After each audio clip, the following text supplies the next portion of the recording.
प्रणाम, नमस्कार। बहुत स्वागत है आपका उस कार्यक्रम में जिसका नाम है हे प्रभु आनंददाता।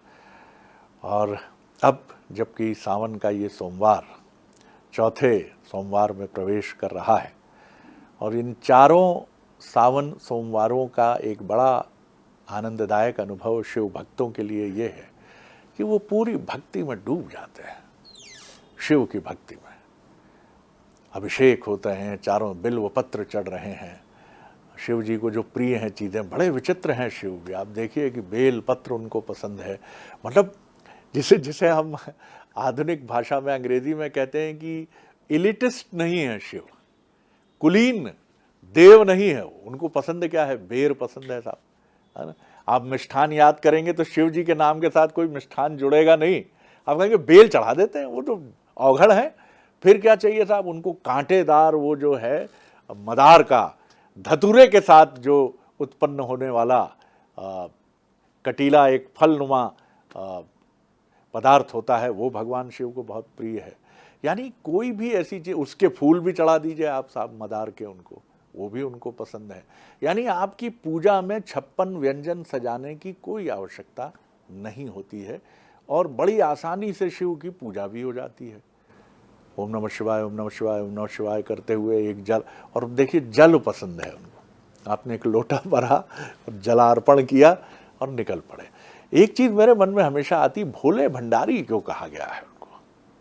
भाई देव हैं, त्रिदेवों में प्रमुख हैं वो भी, ऐसा नहीं है, तीनों ही देव प्रमुख हैं, ब्रह्मा विष्णु महेश, लेकिन भोले भंडारी इन्हीं के साथ क्यों जुड़ा है और क्या महत्व है भोले भंडारी का, ये समझेंगे अपने विद्वान वक्ता और भगवत गीता के अध्येता मानस मर्मज्ञ प्रोफेसर डॉक्टर सुरेंद्र बिहारी गोस्वामी जी से। प्रणाम है डॉक्टर साहब। आज शिव महिमा पर, आज तो श्रावण का आखिरी सोमवार है जी, और मैं बंसल न्यूज़ के सभी दर्शकों को बिल्कुल श्रावण मास के इस आखिरी सोमवार पर बहुत बहुत शुभकामनाएं देता हूं।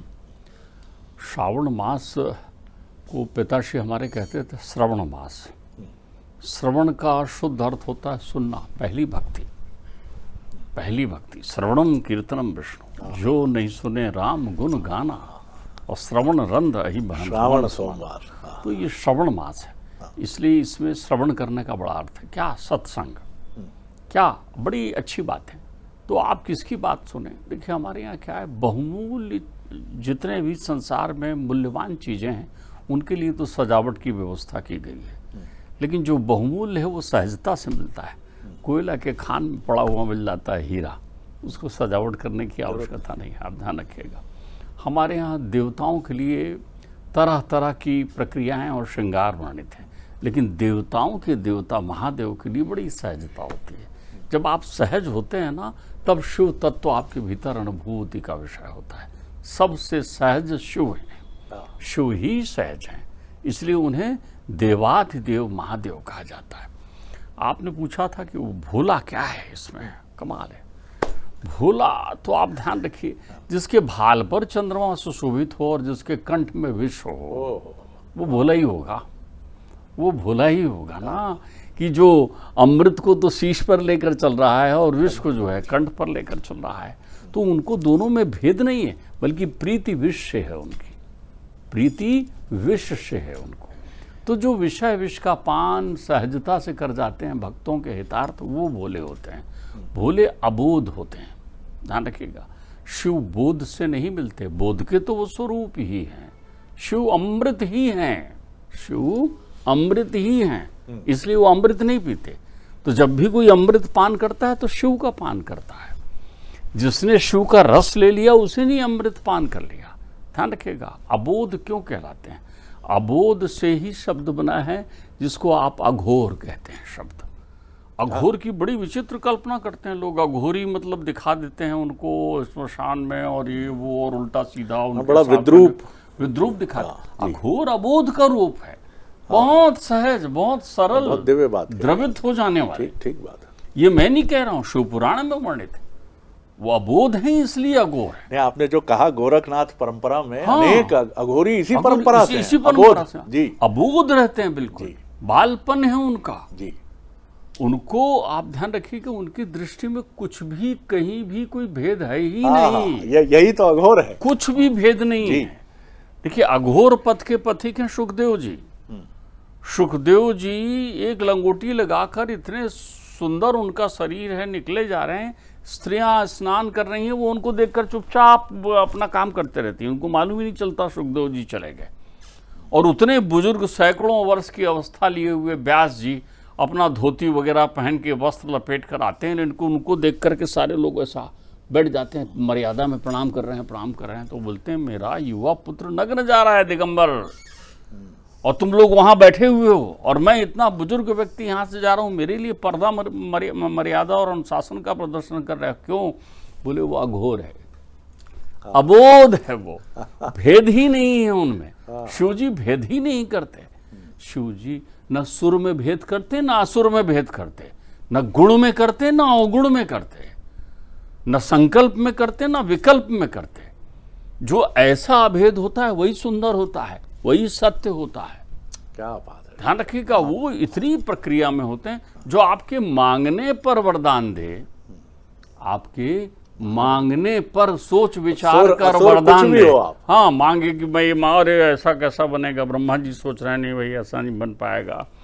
जो आपकी मांगने पर बिना विचार आपको वरदान दे दे जो आप चाहें, और न मांगे तो आपकी झोली भर दे, वो भंडारी है। न मांगे।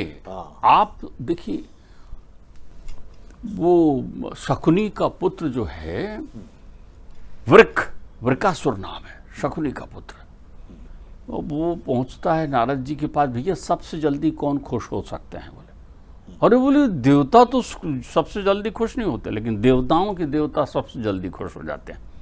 कोई जल डाल दे, कोई बेलपत्री, उनकी कथाएं तो देखिए, भरा हुआ है शिव पुराण। धोखे से बेलपत्री चली गई, काशी वास निवासी चो काल भैरव पूजनम कोटि कन्या महादानव बिल्व पत्रम समर्पयामि, उसमें प्रसन्न हो गया। धोखे से पुष्प गिर गया, धोखे से जल गिर गया। शिव सबसे जल्दी प्रसन्न होने वाले हैं। क्यों? सहज समाधि में रहते हैं ना, हमेशा कोई विकार नहीं रहता। जिनमें कोई विकार नहीं है तो उनके पास वो आनंद मूर्ति है, आनंद भूत है।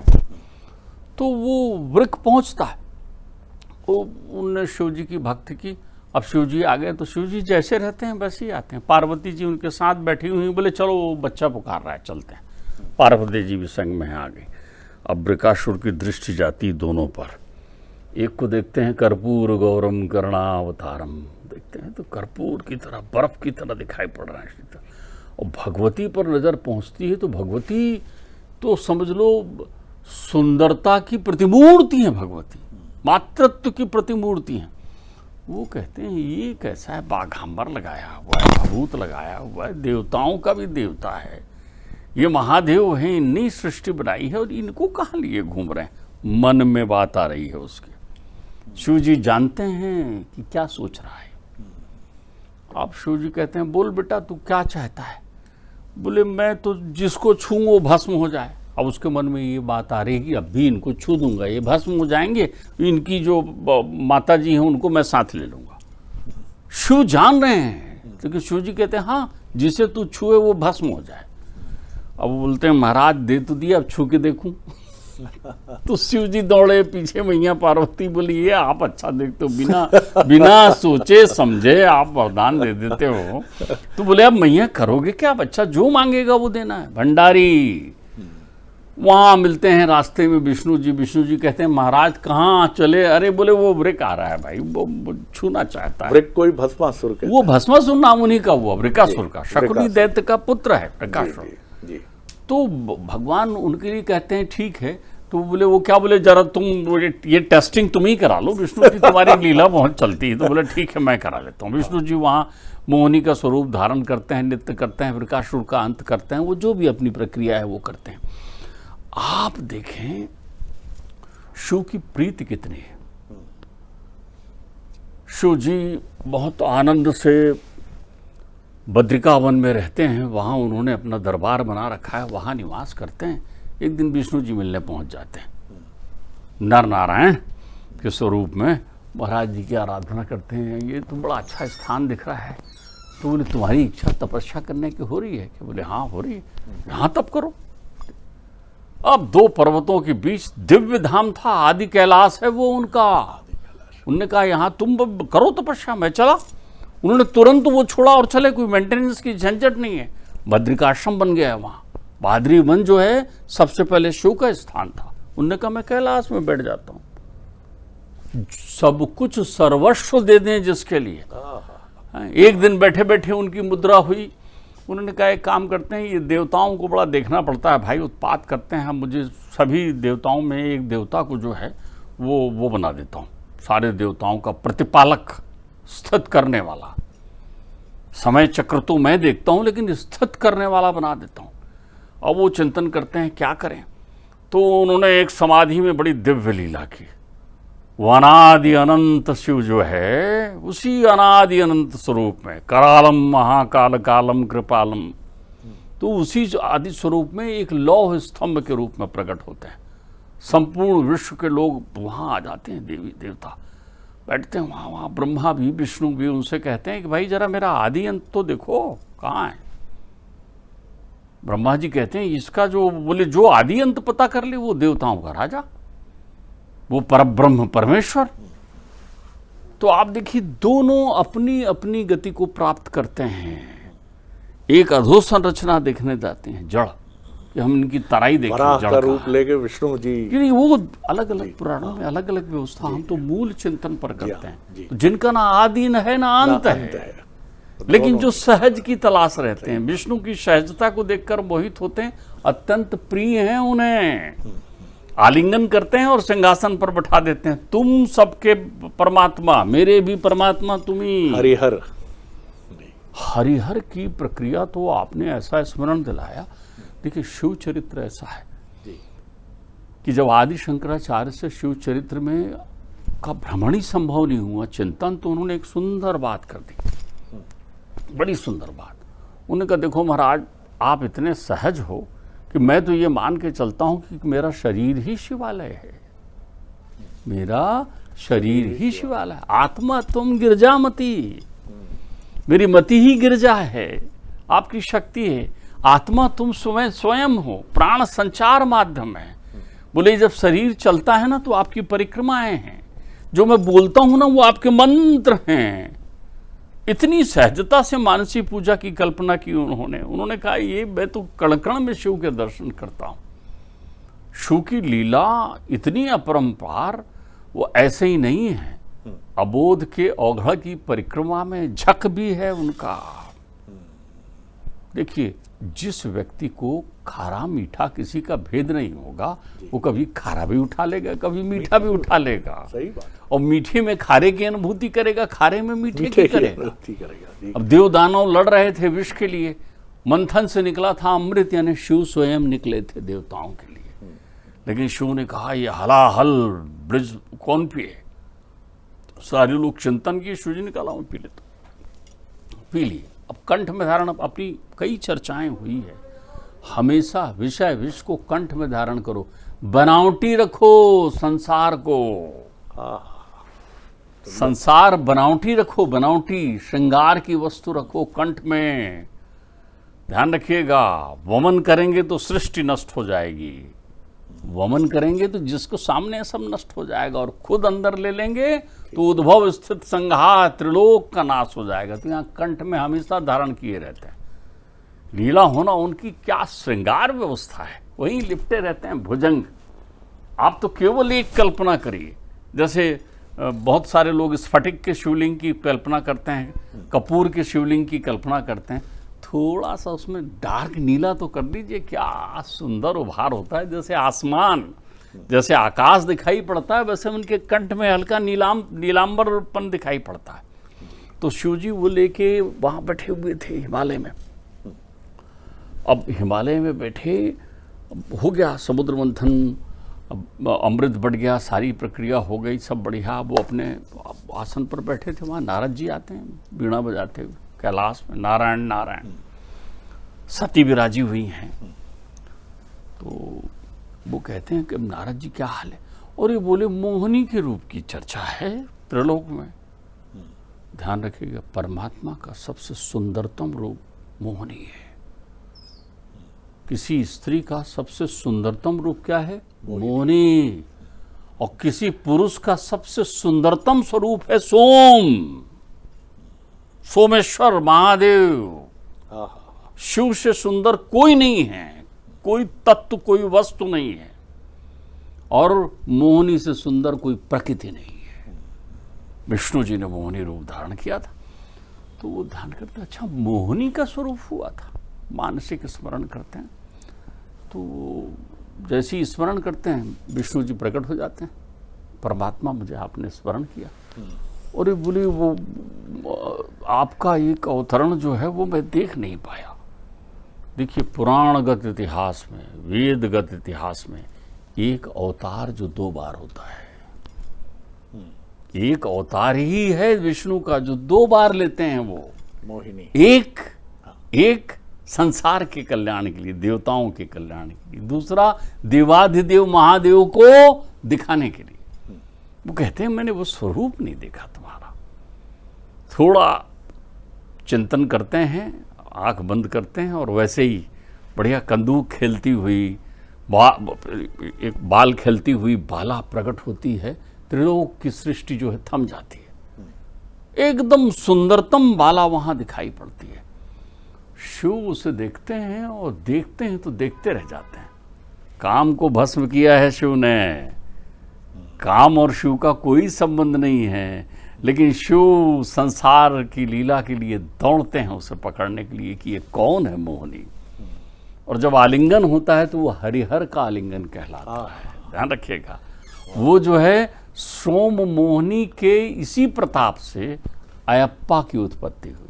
दक्षिण में जिनको मानते हैं सबरीमाला में, अयप्पा यही इसी परिणति के प्रतीक हैं। वाह वाह। जिनके दर्शन करते हैं, क्योंकि अयप्पा धर्म के स्वरूप हैं।